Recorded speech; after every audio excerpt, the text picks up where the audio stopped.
Hello student, my name is Sachin Agnihotri, physics faculty at competition. तो अपन ने INPHO 2019 के question number 5 तक डिस्कशन कर लिया था, ठीक है। तो 2 क्वेश्चन और बचे हैं, question number 6 and question number 7। Question number जो 6 और 7 है एक मैग्नेटिज्म से रिलेटेड है और एक क्वेश्चन जो है अपने पास थर्मोडाइनमिक्स से रिलेटेड है, ठीक है। तो अपन 1 बाय 1 क्वेश्चन करना चालू करते हैं। तो this is the first question, means question number 6। Yes, तो ये अपने पास एक थर्मोडाइनमिक्स का क्वेश्चन है जिसमें क्वेश्चन थोड़ा लेंथी था, तो आई होप कि आपको विजिबल हो रहा होगा, है ना। क्वेश्चन में लिखा हुआ है consider n moles of monoatomic non ideal gas, ठीक है। रियलिस्टिक गैसेज जिसको बोलते हैं अपन, जिसके लिए वंडर वॉल इक्वेशन अपन को गिवन है, ठीक है। It's equation of state may be described by the van der Waals equation and that is the van der Waals equation जो अपन पढ़ते हैं, ठीक है। P plus A N square divide by V square V by N minus B is equals to R, where A and B are the positive constants, ठीक। और V is a volume, P is a pressure, R is a gas constant और T is a temperature, ठीक। अब उसमें क्या बोला हुआ है अपन को, देखो ये तो बोला हुआ है अपन को where A and B are positive constant and other symbols have their usual meaning, जैसे कि अपन ने प्रेशर वॉल्यूम बता दिया है। The internal energy changes of a realistic gas can be given by. तो जो अपन पढ़ते हैं, जब अपन इंटरनल एनर्जी के बारे में पढ़ते हैं, तो इंटरनल एनर्जी में होता है कि internal energy is a function of temperature as well as volume, ठीक है। तो यहाँ से अपन को देखने से दिखाई दे रहा है कि यहाँ पे ऐसा कुछ है, ठीक है। तो जो इंटरनल एनर्जी है that is given as CVdT plus T dP by dt at constant volume, dP by dt is constant volume minus P into dV. So this function is given as internal energy of that realistic gas, ठीक है। As indicated in the above expression, the derivative of pressure is taken at the constant volume, जैसा कि अपन ने यहाँ बताया है, ठीक। We take 1 mole of the gas n is equals to 1, जो कि अपन को गिवन है, मोल अपन को 1 गिवन है, ठीक है। Through a diesel cycle ABCDA, जो कि अपन को ये साइकिल गिवन है, ठीक है। इस साइकिल को अपन थोड़ा सा बड़ा कर लेंगे एक बार इसको ऊपर करके। ABCD shown in the following PV diagram is not to scale, ठीक है, okay. During the whole cycle assume that the molar heat capacity at constant volume, means CV की वैल्यू भी अपन को गिवन है और ये बोला गया है कि CV जो है वो थ्रू आउट द साइकिल जो है वो कॉन्स्टेंट रहने वाला है, ठीक है। Path AB and CD are reversible adiabats, means they are the adiabatic process from A to B and A to B and C to D. Both process are adiabatic process, ठीक है। तो अपन इसको थोड़ा सा स्टडी कर लेते हैं, है ना। इस ग्राफ में क्या क्या अपन को प्रोवाइडेड है, ठीक है। देखो P और V का ग्राफ गिवन है, जहां पे AB और CD, AB एंड C, इन दोनों के लिए ही डेल्टा Q बोलो या फिर मैं DQ बोलूं, बोथ आर सेम। ये कैसा है? 0, ठीक है। मतलब यहां पे भी कोई भी एनर्जी ना सप्लाई होगी और ना ही रिलीज होगी, तो यहां पे अपने पास सप्लाइड एनर्जी या रिलीज्ड एनर्जी दोनों ही कैसे रहने वाली है? 0, सही बात है, ठीक है। और ये अपने पास कौन सा प्रोसेस है? आइसोकोरिक प्रोसेस, जहां पे चेंज इन वॉल्यूम कितना रहने वाला है? 0। और ये अपने पास हो गया आइसोबैरिक प्रोसेस, जहां पे अपने पास चेंज इन प्रेशर कितना रहने वाला है? 0, ठीक बात। तो एक बात और अपन को पता है किसके बारे में, कि अगर एडियाबेटिक प्रोसेस है तो उसमें अपने पास एंट्रोपी का चेंज नहीं होता है, ठीक है। अगर DQ इज इक्वल्स टू 0 है तो चेंज इन एंट्रोपी भी कितनी रहने वाली है? 0, है ना। ये अपन इक्वेशन पढ़ते हैं, जो चेंज इन एंट्रोपी है S2 माइनस S1, ऐसा लिख सकते हैं, या फिर अपन डायरेक्ट लिख सकते हैं DQ डिवाइड बाय T। तो ये भी अपने पास कितना रहने वाली है? 4 AB and CD, this will be 0, ठीक है। तो इसमें अपने पास काफ़ी सारे क्वेश्चन होंगे, 1 बाय 1 क्वेश्चन अपन देखते हैं।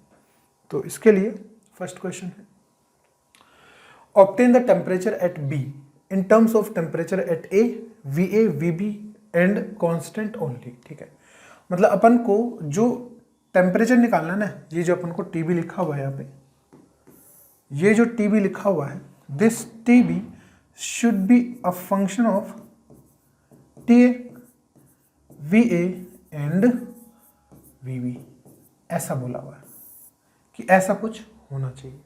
ठीक है, तो टी बी क्या चीज है? T B is a temperature at state B, T A is a temperature at state A.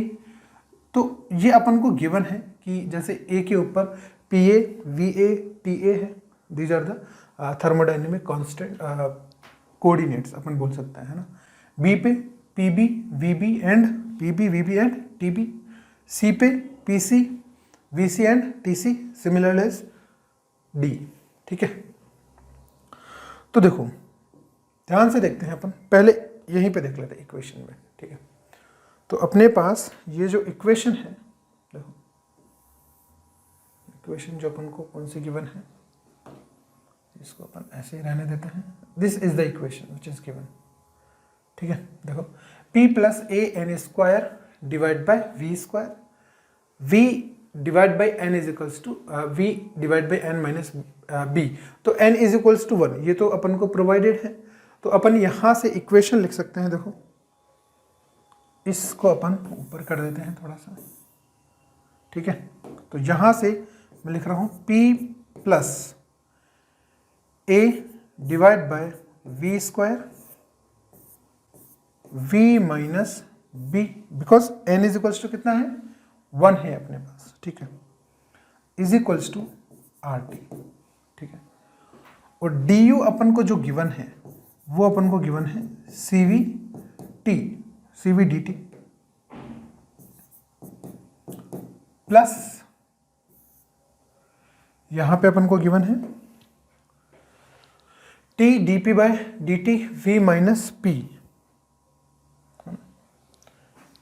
T into D P divide by D T minus V P into D V. ठीक है, ये अपन को provided है। ठीक, तो अपन D P divide by D P D T की वैल्यू यहां से निकाल सकते हैं by considering V as a constant. ठीक है, वॉल्यूम कांस्टेंट है अपने पास, तो यहां से अगर मैं लिखूं यहां से, तो अपने पास देखो ये तो पूरा कांस्टेंट है, तो D P divide by D T बनेगा, और ये तो अपने पास इंडिविजुअल कांस्टेंट बनेगा ए डिवाइड बाई वी स्क्वायर। तो इसका तो हो गया अपने पास 0 डेरिवेटिव। यहाँ पे v minus B is equals to R T. तो अपने पास जो D P divide by D T बनेगा कांस्टेंट वॉल्यूम, ये बनेगा अपने पास R T divide by v minus B. तो ये वैल्यू अपन पुट कर सकते हैं इसके अंदर। ठीक है, तो डी यू की वैल्यू देखो अपने पास कितनी आ जाती है, D U is equals to C V D T plus, यहाँ पे जैसे ही मैं वैल्यू पुट करता हूँ तो अपने पास ये बन जाएगा D P divide by D T and, और यहाँ पे अपने पास टी ही है, देखो टी। तो अपने पास सॉरी यहाँ पे अपने पास ये बन जाएगा 1, दिस विल बी 1, केवल आर ही बनेगा क्योंकि अपन इसको डिफरेंशिएट कर रहे हैं टी के रिस्पेक्ट में, तो यहाँ पे ये टी नहीं आएगा। ठीक है, तो R divide by V minus B, तो यहाँ पे अपने पास वापस से क्या बन जाएगा, R T divide by V minus B minus of P into T B. अब एक बात अपन को पता है कि ए से बी चलो, है ना, ए से बी चलो या सी से डी चलो, दोनों ही केसेस में अपने पास चेंज इन एंट्रोपी कितनी रहने वाली है, 0। चेंज इन एंट्रोपी रहने वाली है अपने पास 0। So I am writing here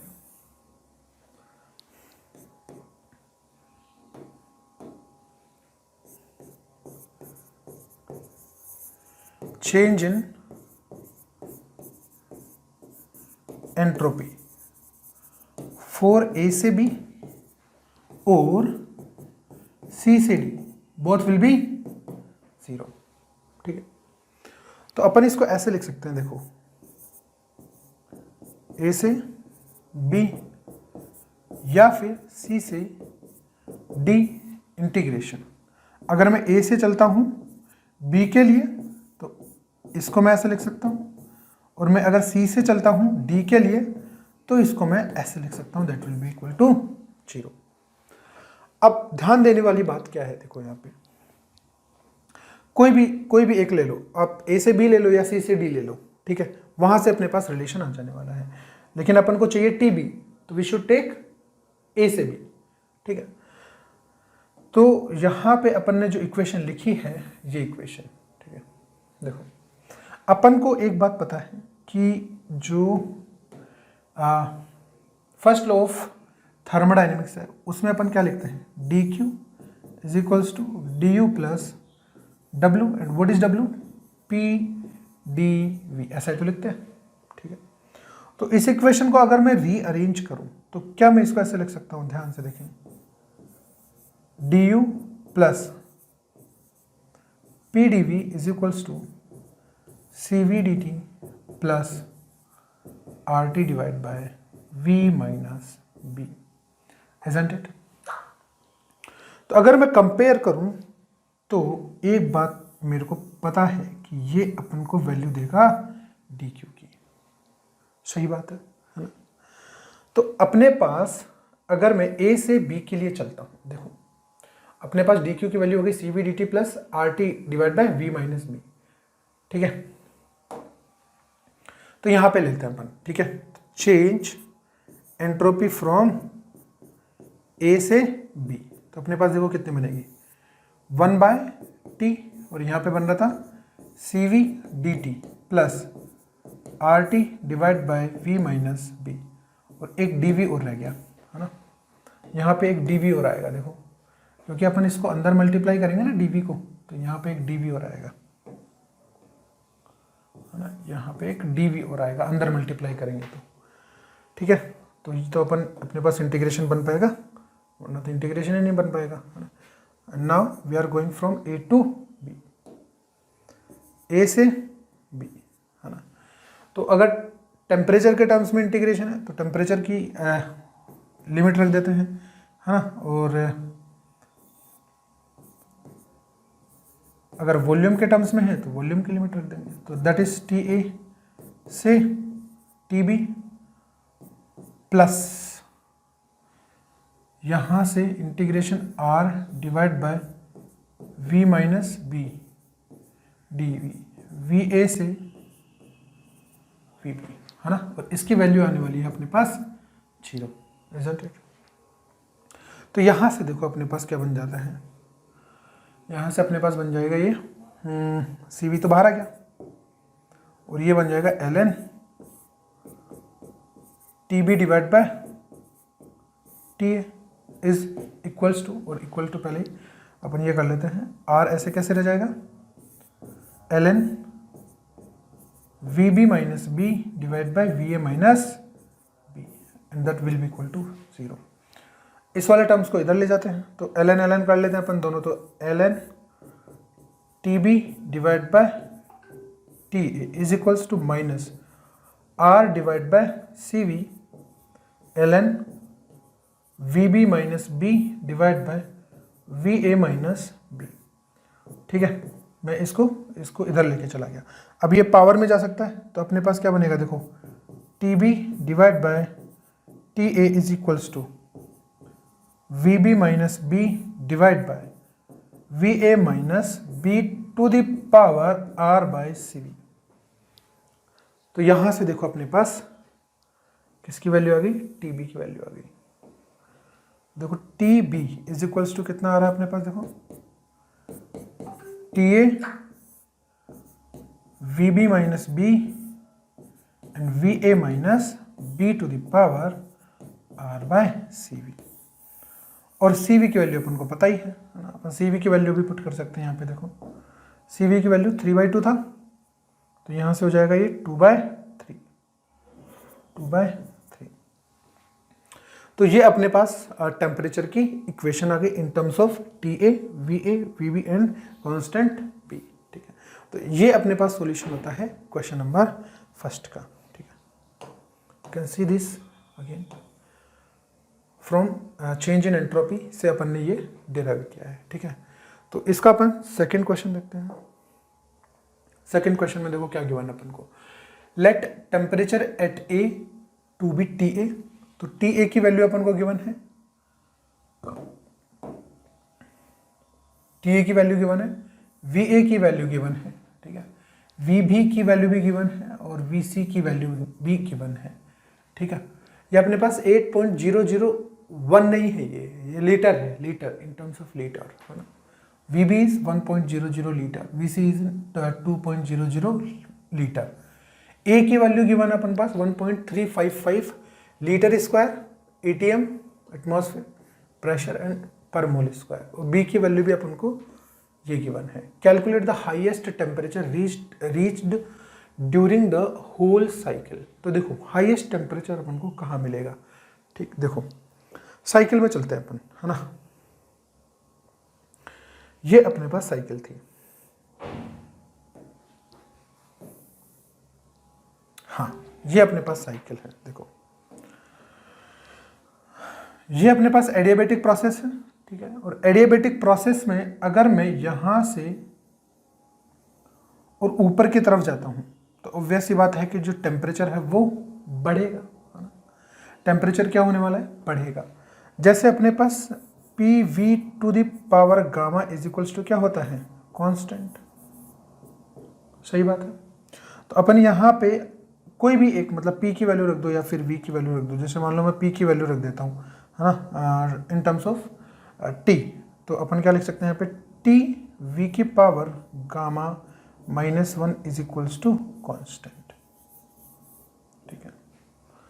तो यहाँ पे देखो अगर t और v की पावर और गामा जनरली एक से बड़ा है,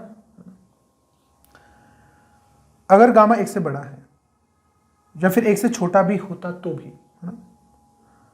अगर मैं t को बढ़ाता हूँ या फिर मैं बोलता हूँ कि t is equals to, t is directly proportional, तो अपने पास क्या बनेगा, v to the power gamma -1, ठीक है। और गामा को अपन ऐसे लिख सकते हैं ना, cv अपन को कितना गिवन है, 3r/2। तो ऑब्वियस ही बात है कि cp अपने पास कितना बनता है, 5r/2। तो गामा अपने पास डायरेक्टली दिख रहा है कि अपने पास कितना है, 5/3, मतलब दैट इज ग्रेटर देन 1, ठीक है। तो ये ग्रेटर देन 1 है, तो अगर वॉल्यूम घटता है तो टेम्परेचर क्या होने वाला है, बढ़ेगा। अगर वॉल्यूम घटेगा, अगर वॉल्यूम घटेगा तो टेम्परेचर क्या होगा, बढ़ेगा। इसका मतलब ए से बी की तरफ चलेंगे तो टेम्परेचर बढ़ेगा, टेम्परेचर बढ़ेगा। तो अपन बोल देते हैं कि यहाँ पे टेम्परेचर मान लो टी ए है, ठीक है। तो ऑब्वियस सी बात है कि जो टी बी जो होगा वो टी ए से बड़ा होगा, सही बात है, यस। अब यहाँ पे अपन को टेम्परेचर मिल गया टी ए से ज़्यादा, हाँ। तो अब अपन चलते हैं बी से सी की तरफ, बी से सी की तरफ। तो बी से सी की तरफ जो है आइसोबैरिक प्रोसेस है। आइसोबैरिक प्रोसेस में वॉल्यूम डायरेक्टली प्रोपोर्शनल होता है टेम्परेचर के। अब यहां से देखो आइसोबैरिक प्रोसेस है लेकिन वॉल्यूम बढ़ रहा है तो टेम्परेचर भी बढ़ेगा। इसका मतलब ये हुआ कि जो टीसी है वो ऑब्वियस सी बात है कि टीबी से बड़ा होगा, सही बात है ना। अगेन सेम प्रोसेस वही वाला आ गया, एडियाबेटिक। तो अगर एडियाबेटिक प्रोसेस में यहाँ से यहाँ पे टेम्परेचर बढ़ा है तो ऑब्वियस सी बात है कि सी से डी पे टेम्परेचर घट रहा होगा। इसका मतलब जो डी पे जो टेम्परेचर होगा that will be less than temperature at C. यहाँ पे आइसोकोरिक प्रोसेस है तो P is directly proportional to T होगा। यहाँ पे जो प्रेशर है वो घट रहा है, प्रेशर क्या हो रहा है, घट रहा है, तो टेम्परेचर भी घटेगा। इसका मतलब जो TA है वो लेस देन होगा TD से। तो सबसे ज़्यादा टेम्परेचर कहाँ पे होगा, C पे। सबसे कम कहाँ पे होगा, A के ऊपर, ठीक है। तो ये अपन दो अनुमान लगा सकते हैं कि A के ऊपर टेम्परेचर जो होगा वो सबसे कम होगा और C के ऊपर जो टेम्परेचर होगा वो सबसे ज़्यादा होगा, ठीक है। तो अपन आगे बढ़ते हैं। मतलब क्वेश्चन में जो अपन को पूछा हुआ है सेकंड क्वेश्चन में वो यही पूछा हुआ है कि टेम्परेचर एट C बताओ आप, है ना, टेम्परेचर एट C। तो हाईएस्ट टेम्परेचर मतलब टेम्परेचर एट C बताना है अपन को, ठीक है। तो टेम्परेचर एट B वो तो अपन ने निकाला ही है अभी। TB इज इक्वल्स टू अपने पास कितना आया था देखो, VB minus V V A minus B to the power minus of 2/3। तो इसमें अपन को सारी वैल्यूज गिवन है, देखो सारी वैल्यूज गिवन है, वी बी गिवन है, स्मॉल बी की वैल्यू भी गिवन है, ठीक है, और वी ए की वैल्यू भी गिवन है, बी की वैल्यू भी गिवन है, अपन को यूनिट चेंज करनी भी नहीं है, ठीक है। तो यहाँ से टी बी की वैल्यू निकल के आ जाती है अपने पास 407.5 केल्विन। ये टी बी की वैल्यू निकल के आ जाती है जब अपन सारी वैल्यूज को पुट कर लेते हैं, ठीक है। अब अपने पास देखो टी बी की वैल्यू गिवन है और क्या गिवन है, टी ए की वैल्यू गिवन है ना। अच्छा यहाँ पे टी ए और आता है, सॉरी, है ना, यहाँ पे टी ए और आता है, यस। और अपन को क्या गिवन है, देखो प्रेशर गिवन है अपन को। अगर मेरे को टी बी की वैल्यू गिवन है और मेरे को वी बी की वैल्यू भी गिवन है ना, और ए की वैल्यू गिवन है, बी की वैल्यू गिवन है, तो मैं इस इक्वेशन से P plus A N square divide by V square V by N minus B is equals to R T. अब देखो इसमें अगर मैं केवल और केवल बी की बात करूं तो यहाँ पे लगाऊंगा मैं टी बी, यहाँ पे लगाऊंगा मैं वी बी, यहाँ पे लगाऊंगा मैं वी बी, और यहाँ पे लगाऊंगा मैं पी बी, ठीक है। तो क्या अपन को टी बी की वैल्यू गिवन है, हाँ, आर की वैल्यू पता होती है, वी बी की वैल्यू गिवन है, एन की वैल्यू 1 हो गई, बी की वैल्यू भी गिवन है, यहाँ पे एन की वैल्यू 1, ए की वैल्यू गिवन है, वी बी की वैल्यू गिवन है, तो अपन को पी बी की वैल्यू मिल जाएगी। और पी बी की वैल्यू यहाँ से आ जाती है अपने पास 33.18 ATM। और यहाँ से अगर अपन देखें ना तो पीबी और पीसी वो दोनों कैसे हैं, पीबी और पीसी कैसे हैं, सेम, क्योंकि आइसोबैरिक प्रोसेस है, ठीक है, बी से सी तक के लिए, ठीक है। तो अगर अपन अपने पास पीसी आ गया, है ना, क्या वीसी पता है अपन को, हाँ वीसी भी पता है ना।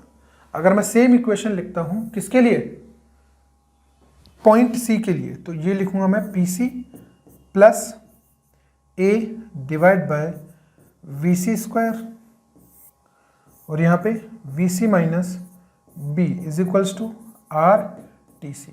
अब यहाँ पे अपन को देखो क्या क्या गिवन है, पीसी पता है, हाँ पता है, ए पता है, वीसी भी अपन को पता है, देखो ये रहा गिवन, वीसी पता है, बी पता है, आर पता है, तो यहाँ से अपन टीसी की वैल्यू निकाल पाएंगे।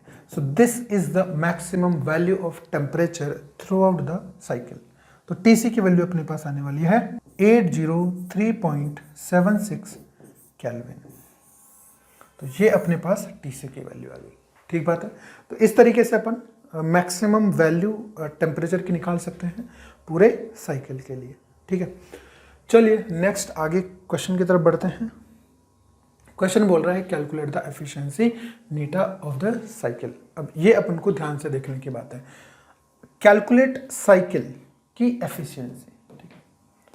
तो जो एफिशिएंसी होती है ना, वो अपन कैसे डिफाइन करते हैं, work done per unit given energy. मतलब अगर मैं क्यू इन एनर्जी साइकिल में प्रोवाइड करता हूं तो उसमें से कितना वर्क आया मेरे पास, कितना वर्क आया, that is W divide by Q in, ठीक है।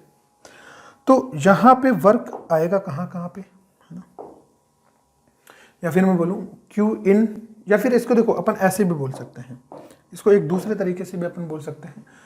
जैसे मान लो कि मैंने क्यू इन एनर्जी मैंने सप्लाई की, ठीक है, उसमें से कुछ तो काम आएगा, मतलब कुछ वर्क डन में कन्वर्ट हो जाएगा, और कुछ अपने पास बाहर आ जाएगा, है ना, जिसका कोई काम होगा नहीं।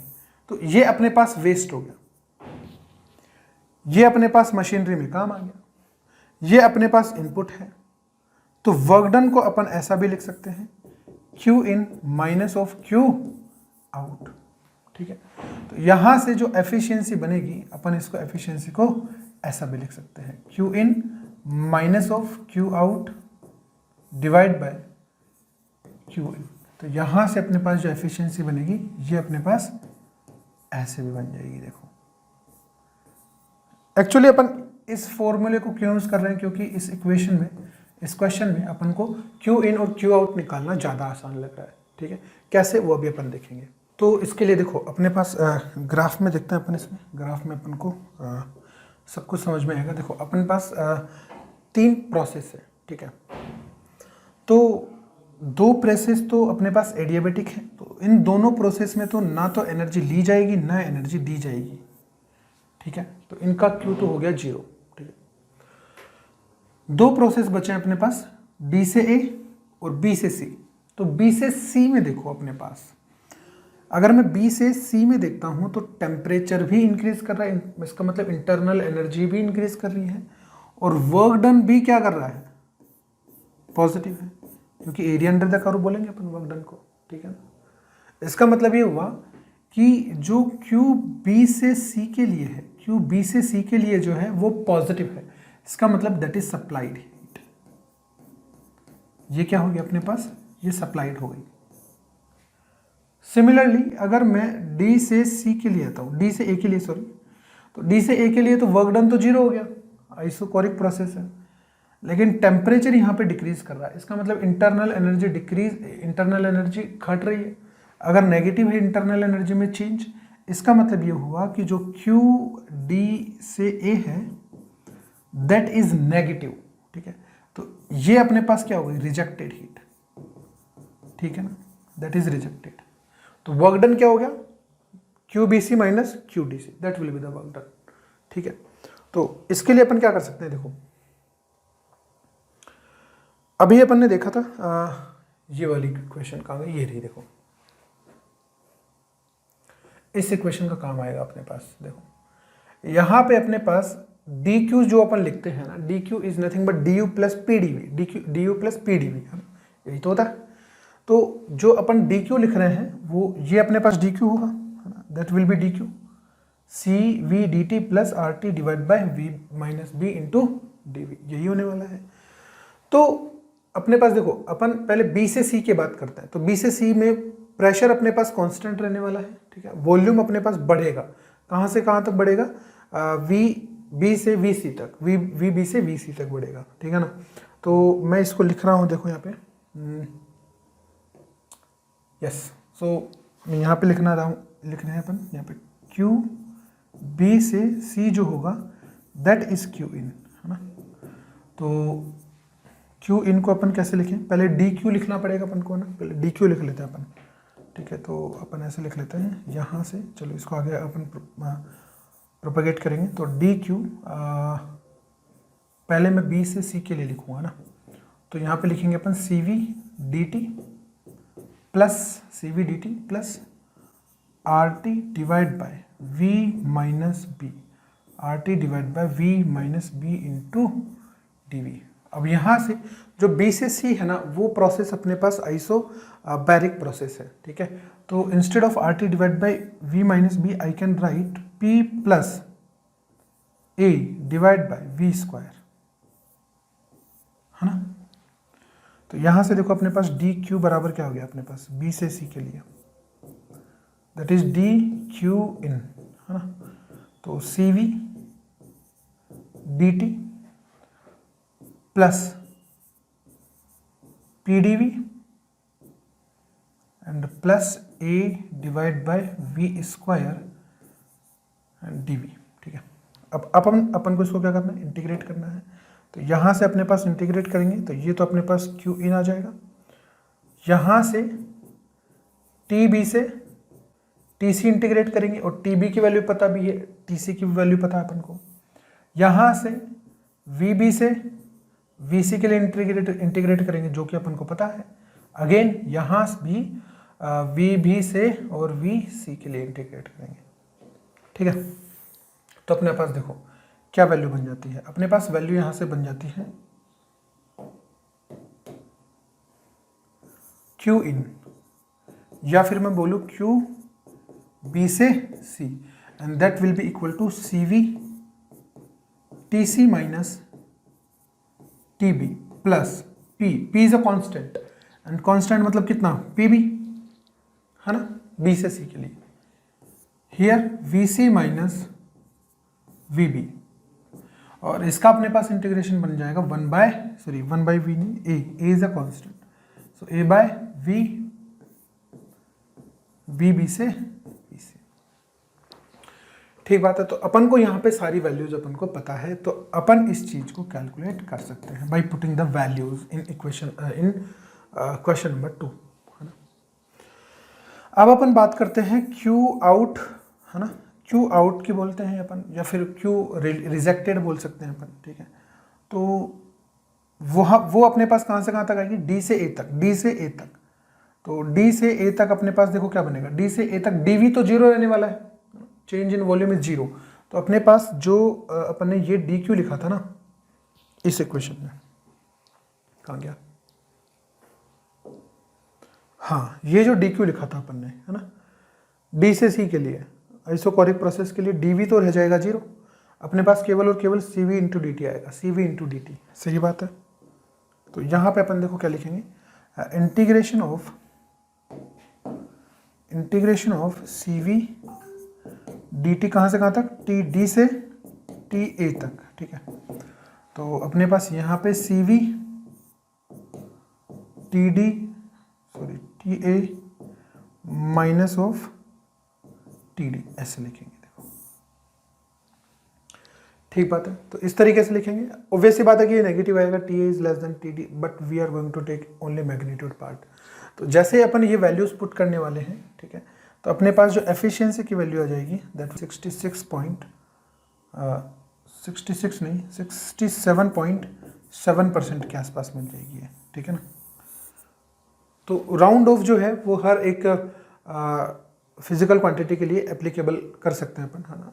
जैसे टेम्परेचर को राउंड ऑफ करना है, प्रेशर को राउंड ऑफ करना है, तो वो वैल्यूज अपन सारी कैलकुलेट करके ऑलमोस्ट इसके आसपास आ जानी चाहिए, बहुत ज़्यादा एरर नहीं होनी चाहिए फाइनल एरर में, ठीक है ना। तो 2 क्वेश्चन और हैं जो ग्राफ के है ना, जिसमें मतलब पीवी अपन को ग्राफ गिवन है और आपको मान लो टी वी ग्राफ बनाना है, पी टी ग्राफ बनाना है, ठीक है ना, एस टी ग्राफ बनाना है। तो ऐसे ग्राफ अपन बना सकते हैं, ये तो आसान था, ठीक है ना। तो इस तरीके से अपन ये थर्मोडायनेमिक्स का क्वेश्चन सोल्व कर पाएंगे, ठीक है। एक क्वेश्चन और है ना, जो मैग्नेटिज्म का क्वेश्चन है, उसमें पार्ट जो है ये अपने पास ये ग्राफ है, that is the magnetism part question, जो कि क्वेश्चन नंबर कौन सा है अपने पास, क्वेश्चन नंबर 7 है ये, that is the question number 7। ये भी अपने पास एक अच्छा क्वेश्चन है, इंटरेस्टिंग क्वेश्चन है। क्वेश्चन में देखो क्या बोला हुआ है, as shown a magnet of mass m बराबर 19.00 ग्राम स्लाइड्स, ठीक है, on a rough non magnetic metallic inclined plane which makes an angle of theta, ठीक है। ये एक मैग्नेट है, ठीक है, मैग्नेट है ये with horizontal and one can change the angle of inclination of the plane due to relative motion between the magnet and the plane. Eddy currents are generated inside the metal which retard motion of the magnet, ठीक है ना। मतलब होगा क्या, हो ये रहा है यहाँ पे कि जो मैग्नेट है वो एक मेटेलिक प्लेट के ऊपर जा रही है, ठीक बात है। अब ये मैग्नेट है तो इसमें एक एन पोल होगा, एक एस पोल होगा, ठीक है ना। और अगर मेटेलिक प्लेट है तो मेटेलिक प्लेट में फ्लक्स जो होगा वो तो चेंज होने वाला है, क्योंकि अगर मैं मैग्नेटिक फील्ड लाइंस बनाऊँ तो वो कुछ इस तरीके से बनेगी, ठीक है ना, इस तरीके से एन से एस की तरफ। तो अगर मैं एक पर्टिकुलर एरिया में देखूँ, है ना, एक पर्टिकुलर एरिया में देखूँ तो यहाँ पे और यहाँ पे जो मैग्नेटिक फ्लक्स है वो चेंज हो जाएगा, है ना। और जो एडी करंट जनरेट होगी due to change in magnetic flux through the plate, वो एडी करंट्स इस तरीके से जनरेट होती हैं कि वो इस कोज को अपोज करेंगी जिसकी वजह से वो जनरेट हो रही है। इसका मतलब cause is a motion of magnet, it means the eddy current will oppose the motion of magnet. सही बात। और मोशन ऑफ मैग्नेट को अपोज करेगी तो उसमें बोला हुआ है कि ये जो एडी करंट है they will retard the magnet motion, ठीक है ना। Assume that the magnitude of the resistive force on the magnet is BV, ठीक है, where B is a constant, positive constant, and V is the instantaneous speed of the magnet, ठीक है। Let mu be the coefficient of kinetic friction between the magnet and the plane, ठीक। तो यहाँ पे अपने पास friction भी है, मतलब there are two resistive forces, one is a friction and second is a resistive force due to the eddy currents, yes। so अब question में क्या पूछा अपन को, तो क्वेश्चन देखते हैं अपन, इसको पकड़ के नीचे करेंगे पहले तो, ये वाला, और एक ये रह गया, अपन को ये दोनों कैलकुलेट करना है, ठीक है, VT एंड ST। तो देखते हैं, if the magnet starts moving from rest at time t is equals to 0, obtain the expression of its terminal velocity VT, also obtain the displacement ST along the inclined plane as a function of time। ठीक है ना, मतलब अपन को terminal velocity, अब होगा क्या, terminal velocity आएगी क्यों, पहले तो अपन को ये सोचना है, ठीक है। ओके, तो रेजिस्टिव फोर्स देखो होगा कैसे, अगर मैं इसको थोड़ा सा 3D रिप्रेजेंट कर पाऊँ तो देखो होगा क्या, ऐसे प्लेन है ये, ठीक है, that is the incline plane,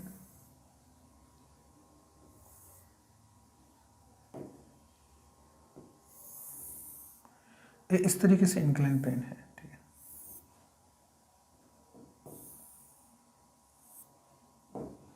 और ये हो गया अपने पास हॉरिजॉन्टल, वैसे दैट इज थीटा। और जो मैग्नेट है वो कुछ इस तरीके से रखी हुई है ना, इसको चलो थोड़ा सा अपन नीचे ले लेते हैं, इस मैग्नेट को यहाँ मान लेते हैं अपन, ठीक है। ये मैग्नेट है, ये S हो गया और let's say that is N, ठीक है। तो होगा क्या, ये जो N है ना, यहाँ से तो अपने पास मैग्नेटिक फील्ड लाइन्स ऐसे बाहर निकलेंगी, ठीक है, और S पे क्या करेंगे, एंटर करेंगे, ऑब्वियस सी बात है।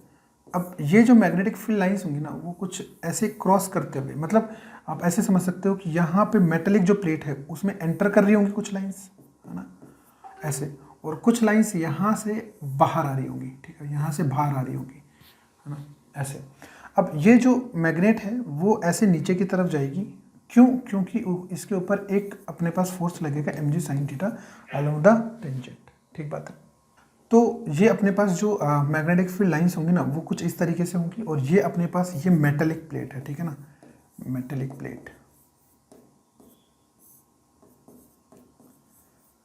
तो इसमें देखो होगा क्या, ये mg sin थीटा नीचे की तरफ है, जिसकी वजह से वो नीचे की तरफ एक्सेलरेट होगी, और मैं इसमें थोड़े से फोर्सेस बना देता हूँ। देखो एक तो लगेगा mg नीचे की तरफ, ठीक है, और mg sin थीटा हो गया जो कि इसको पकड़ के नीचे ले जा रहा है, और mg cos थीटा जो होगा वो इस प्लेट के परपेंडिकुलर डायरेक्शन में होगा, that is mg cos theta, और एक नॉर्मल हो जाएगा जो कि नॉर्मल प्लेट के परपेंडिकुलर डायरेक्शन में होगा। अब जहाँ पे ये टिकी हुई है मैग्नेट, वहाँ पे फ्रिक्शन कुछ इस तरीके से लग रहा होगा, है ना, जो कि इसको अपोज कर रहा होगा, and that friction is equals to mu N, and mu N की मतलब mg cos थीटा, ठीक है। तो ये फ्रिक्शन हो गया। अब यहाँ पे एक और रेजिस्टिव फोर्स है, और वो रेजिस्टिव फोर्स जो है वो किसकी वजह से जनरेट होगा, वो ध्यान देने वाली बात है, ध्यान से देखें अपन। ये अपने पास जो N है ना, ये जब नीचे जाएगा ना, तो ये अपने पास जो मेटेलिक प्लेट है, यहाँ पे खूब सारी अपन ऐसे रिंग्स को एज्यूम कर सकते हैं कि ऐसे खूब सारी रिंग्स बनी होंगी ऐसे, ठीक है, मेटेलिक प्लेट में।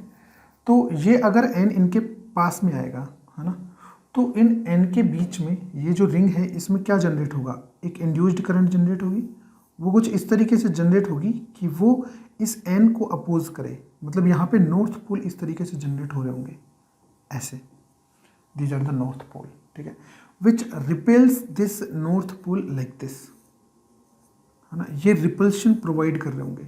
सिमिलरली सेम चीज यहाँ पे हो रही होगी, यहाँ पे हो क्या रहा होगा, यहाँ पे ये साउथ पोल दूर जा रहा है, तो यहाँ पे भी अपने पास नॉर्थ पोल जनरेट होगा, ताकि ये नॉर्थ पोल इस साउथ पोल को इधर अट्रैक्ट कर सके, ठीक बात है।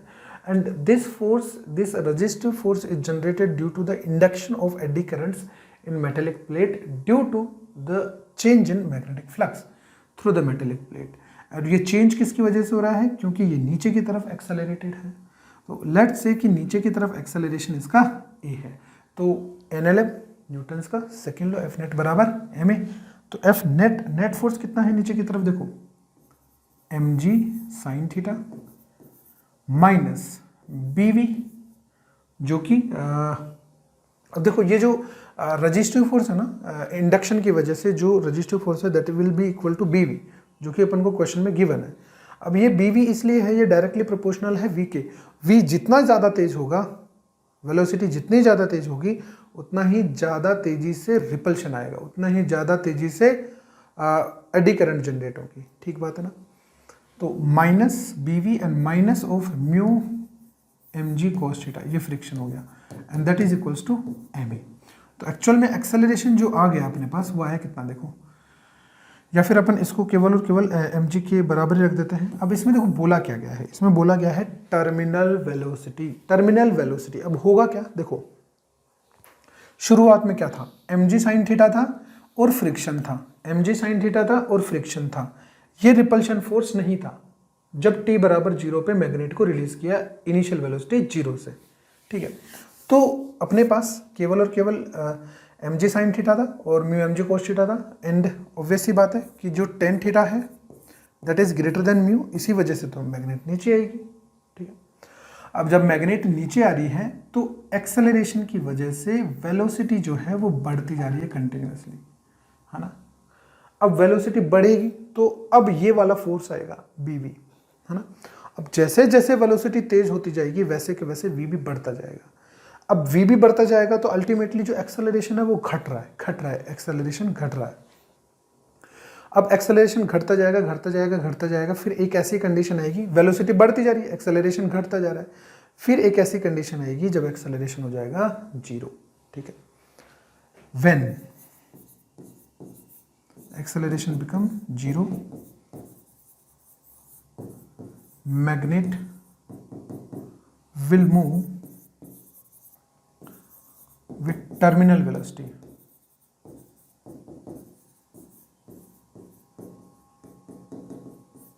तो टर्मिनल वेलोसिटी vt, तो यहां पे अपन लिख सकते हैं देखो mg sine theta minus of mu mg cos theta is equals to b into terminal velocity vt। तो v टर्मिनल वेलोसिटी देखो अपने पास कितनी आ गई, एम जी में कॉमन निकाल सकता हूँ, यहाँ पे आएगा sine theta minus of mu cos theta divide by B. तो ये अपने पास टर्मिनल वेलोसिटी आ गई है। ठीक है ना, तो इतनी ये टर्मिनल वेलोसिटी, या फिर आप बोल सकते हो कि that is the maximum velocity जिससे अपने पास जो मैग्नेट है वो नीचे आएगी। ठीक है, अब इसमें पूछा गया है कि डिस्प्लेसमेंट बताओ। ठीक है ना, डिस्प्लेसमेंट अपन को पूछा गया है किसी भी टाइम t के ऊपर। अब ये वेलोसिटी आएगी कब, ये भी अपन निकाल पाएंगे, है ना। वो भी अपन कैसे निकाल पाएंगे, देखो अपने पास ये इक्वेशन आ गई है। ठीक है, अब यहाँ पे mu constant, M G constant, theta constant, change जो हो रहा है वो केवल और केवल वेलोसिटी चेंज हो रही है। ठीक है, तो अपन यहाँ पे क्या लिख सकते हैं, देखो M G sine theta minus mu M G cos theta, इसको अपन अलग रख लेते हैं, minus B V is equals to M into D V divide by D T, ऐसा कर लेते हैं अपन। तो इस पूरे पार्ट को मैं मान लेता हूँ कि ये स्मॉल ए है, क्या है स्मॉल ए, ताकि अपन बार बार ना लिखना पड़े अपन को ना। तो मैं लिख रहा हूँ यहाँ पे A minus B V is equals to M D V divide by D T. अब अपन वेरिएबल सेपरेशन से इंटीग्रेशन बना लेते हैं, B V is equals to, यहाँ पे अपने पास देखो ये बन गया ये, और ये आ जाएगा 1/m into D T, 1/m into D T. ठीक है, अब इसको इंटीग्रेट कर लेते हैं अपन। देखो t बराबर 0 पे स्पीड कितनी थी 0, t बराबर t पे वेलोसिटी कितनी हो गई v।